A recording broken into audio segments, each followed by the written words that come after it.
¿Qué tal? Buenos días. Buenos días. ¿Cómo están?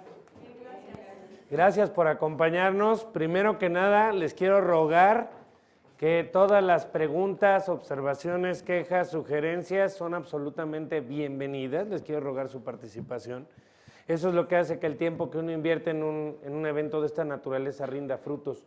Entonces, por favor, no se queden con nada. En la medida que nos planteen sus preguntas, sus quejas, sus sugerencias, buenísimo. Eso va a hacer que sea interactivo el curso.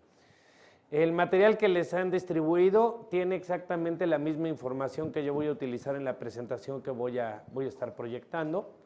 La pueden ir ustedes siguiendo en el mismo orden. Vamos a hablar acerca del nuevo reglamento de la ley aduanera.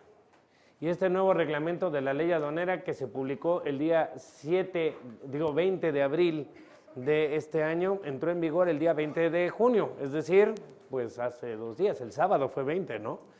El sábado entró en vigor. Este reglamento de la ley aduanera es la primera reforma, la primera cambio importante que hay en el reglamento desde 1996.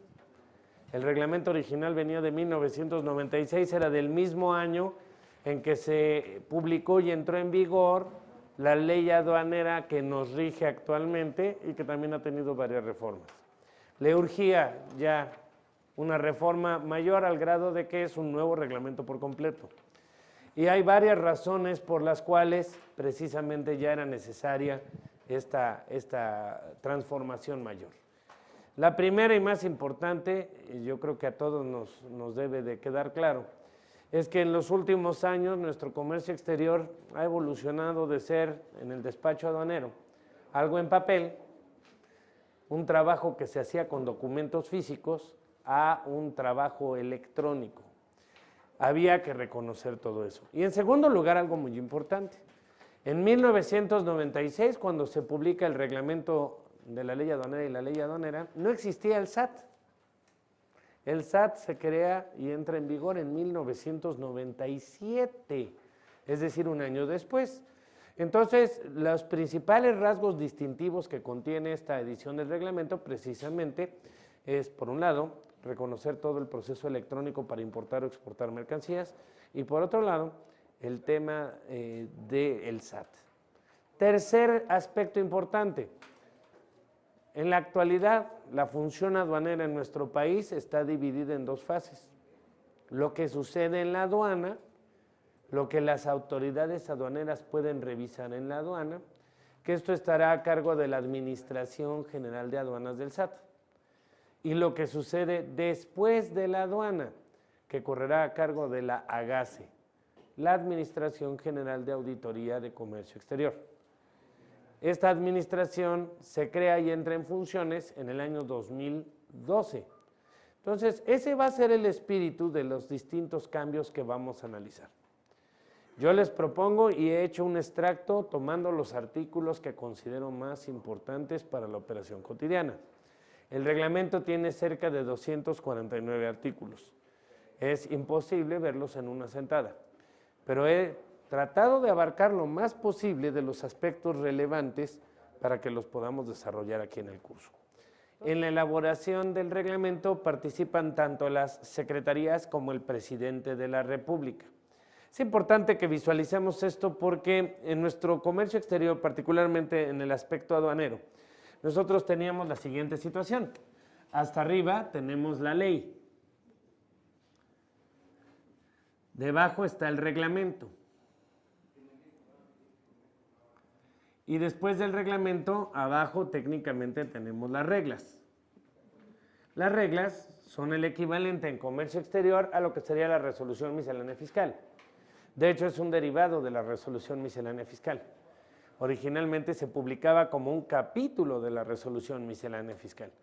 Llegó a crecer tanto en importancia que se hizo necesario separarlas y publicarlas como reglas de carácter general en materia de comercio exterior, que a partir de este año cambiaron su nombre y se llaman Reglas Generales de Comercio Exterior, un nombre un poco más breve.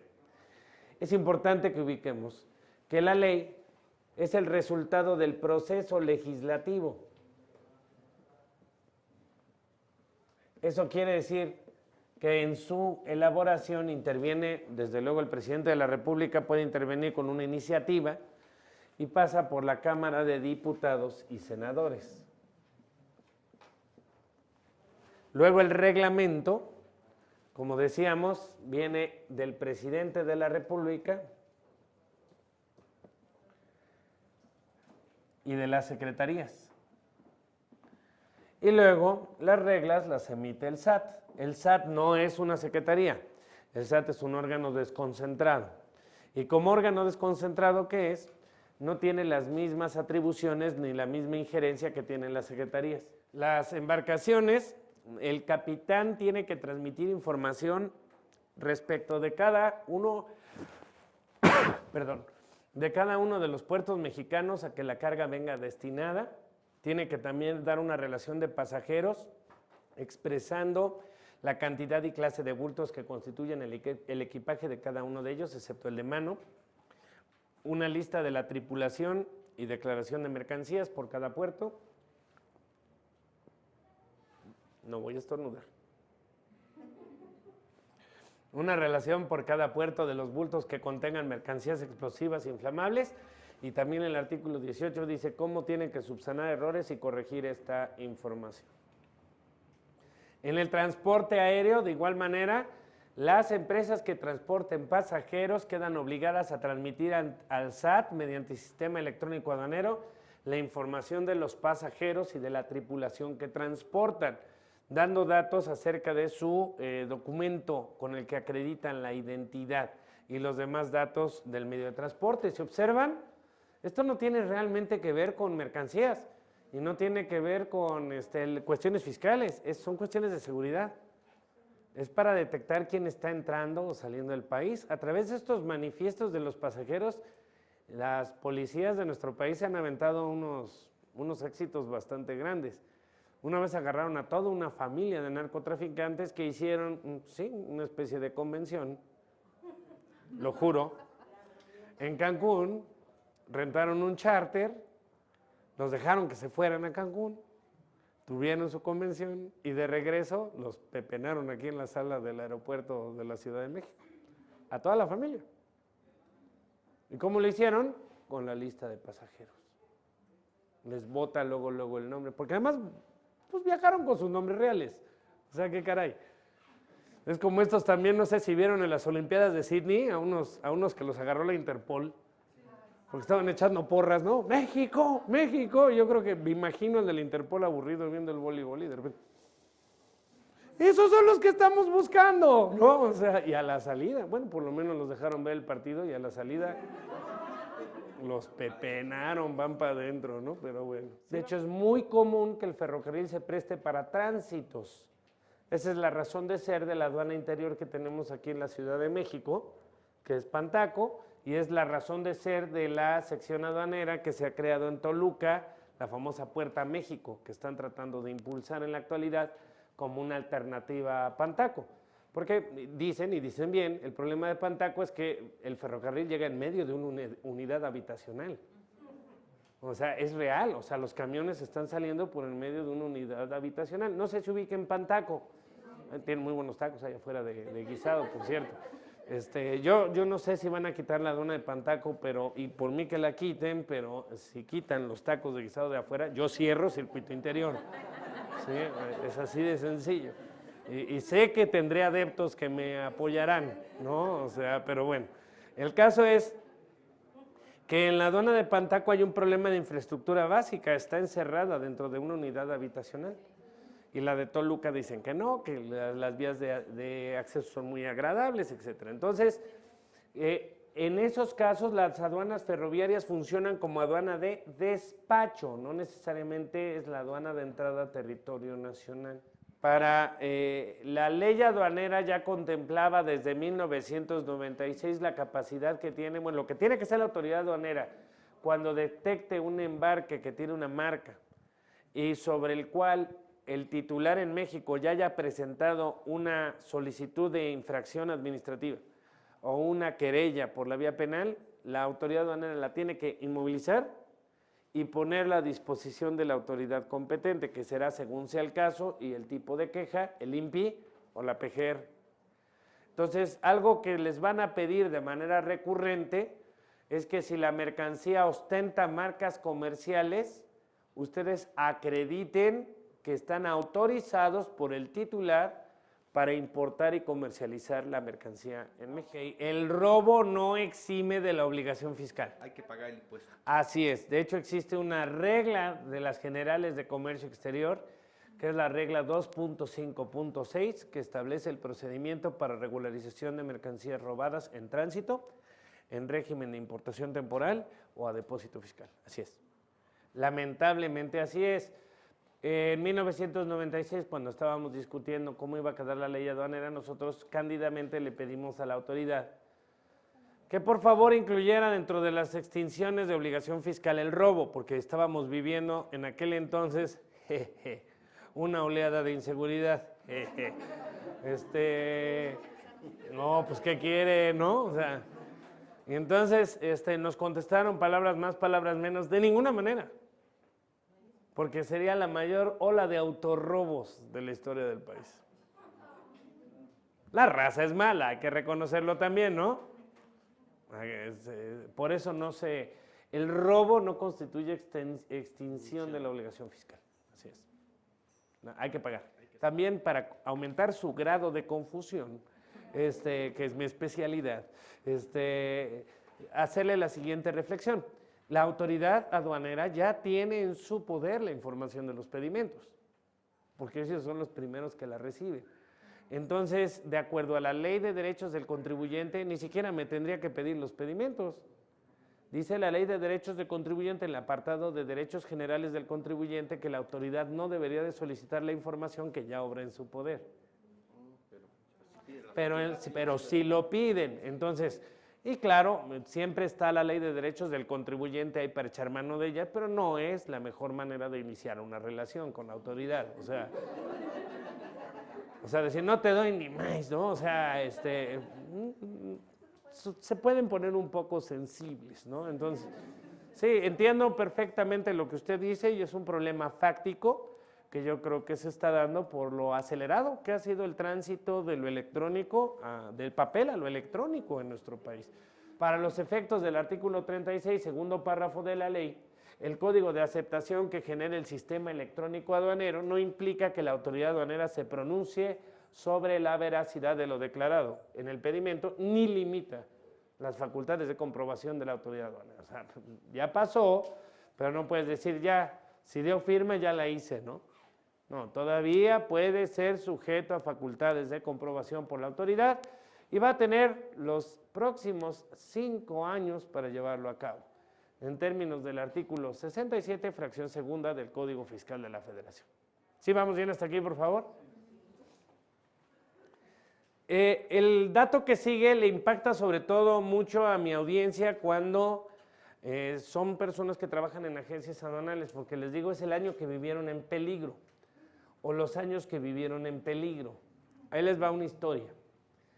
Cuando se crea la ventanilla digital, la intención es que se capturara, y como en la actual se hace, a través de lo que se llamaba en aquel entonces COBE y que ahora se llama acuse de valor, la descripción de la mercancía, su valor, el nombre del proveedor, etc.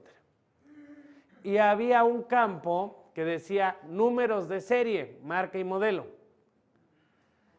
Cuando las personas que se desempeñan en el área operativa de comercio exterior vieron esto, se querían arrojar a un barranco, entre otras cosas, porque puede haber un embarque, piensen ustedes un contenedor de 40 pies lleno de celulares, ¿cuántos números de serie puede tener? Unos 40,000, digamos, ¿no? Más o menos. Entonces,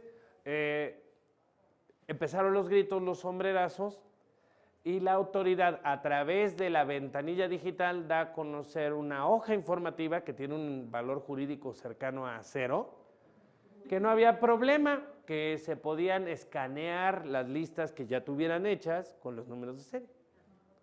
Y así se la llevaron. Viene la reforma a la ley aduanera en diciembre del 2013 y otra vez la ley aduanera insiste en que junto con los datos de comercialización de la mercancía se tienen que transmitir los números de serie. Sin embargo, la gente se queda tranquila y la autoridad se porta como toda una dama o un caballero, según sea el caso y aplique, y decide respetar esa hojita informativa y dice, pues no hay problema, pueden venir digitalizados aparte. Pero yo quiero que estén conscientes de que no había un sustento jurídico para esto. O sea, lo que se publica en la ventanilla digital no es de ninguna manera un ordenamiento legal. Es eso, es un boletín, es algo que se da a conocer de manera genérica, ¿no? Entonces, fue el año que vivieron en peligro. Afortunadamente ya se acabó, porque ahora el artículo 67 del reglamento ya lo establece de manera expresa. Dice, para efectos del artículo 36A, fracción primera y 59A de la ley, los obligados a proporcionar la identificación individual de las mercancías, materia de despacho aduanero, podrán transmitir en documento digital, recuerden ustedes que la ley aduanera le llama documento digital, al documento que escaneamos, el que tiene un antecedente de papel y escaneamos, la información respectiva debiendo manifestar en el pedimento del acuse que al efecto genera el sistema electrónico aduanero. Ahora sí ya quedó formalizada la situación, quedó en un ordenamiento legal y no hay ningún problema. Pero realmente es el año que vivimos en peligro, porque se aventaron casi un año confiando en una publicación en internet. Sí. Una pregunta. Venga. Bueno, mencionaba, ¿no? De cuando es comercializadora, el pedimento viene a nombre de la comercializadora. Sí. En caso cuando existe una incrementable, Sí. a veces viene fletado en el BL o la factura sale a nombre del cliente. Aquí, no sé si hay un problema en caso, o yo debo de tener esa factura de ese flete o del incrementable, como comercializadora. Le voy a contestar lo más sintético posible. ¿Por dónde le entro? Porque mire, le voy a decir, tengo un problema. Si yo le contesto lo que le debo contestar por cuestión de tiempos, no nos va a dar tiempo. Pero tampoco quiero que se vaya con la impresión de que yo no sé, le quiero presumir que yo sé muchísimo. ¿Ya vieron mi problema? Es un problema de presumir, ¿no? Digamos, o sea, ahí le voy. Se lo voy a decir lo más rápido posible y más concreto. Una comercializadora que no está adquiriendo las mercancías del extranjero no puede utilizar el método de valor de transacción. Es decir, la determinación del valor en aduanas no puede ser por el artículo 64, 65 y 66 de la ley. Ustedes están haciendo las cosas mal si están declarando ese valor. Para llegar al valor en aduanas, cuando la compra no es una importación, se tienen que utilizar otros métodos que están en el artículo 71 de la ley aduanera. Esos métodos se usan en orden sucesivo y por exclusión, y en esos métodos los incrementables son irrelevantes, porque son metodologías distintas para llegar al valor en aduanas que no necesariamente es factura, incrementables, no incrementables. Contesté lo más rápido posible. Tendría yo que dedicarme, y lo digo con todo el cariño del mundo, un par de horas a ustedes a explicarles por qué la operación de comercializadora que están realizando no está bien hecha. ¿Sí? Tiene muchas visos y vertientes, es muy normal. Pues, finalmente es alguien que tiene la idea de hacer un negocio, de poder importar por terceros, le pega el negocito y se avienta al ruedo. Pero hay todo atrás hay todo un trasfondo legal. ¿Dudas, quejas, sugerencias hasta aquí, por favor? ¿Recetas de cocina? Entonces no me resta sino agradecerles infinitamente su atención a su humilde servidor. Espero que el curso les haya reportado algo de utilidad. Ahí tienen mi correo electrónico y el Twitter, también viene en el material. Creo que nada más el correo, ¿verdad? Sí. Ok, correo y página. Si tienen alguna duda, si me quieren seguir en Twitter, pues tomen nota del Twitter, ¿no? Si tienen alguna duda con respecto al curso que les surja con posterioridad, que es algo muy normal. Porque luego hasta que llega uno a su casa y revisa los papeles y tal, dice uno, ay, le hubiera yo preguntado tal cosa. Igual nuestros amigos invisibles, por favor, ahí tomen nota del correo. Escríbanme, sin ningún compromiso les voy a contestar y con mucho gusto. Lo peor que les puedo pedir es un poco de paciencia, porque me puede llegar a tardar hasta 2 días para contestar cuando ando como loquito, ¿no? Pero no pasa de ahí, ¿ok? Muchas gracias, buenas tardes, que les vaya muy bonito.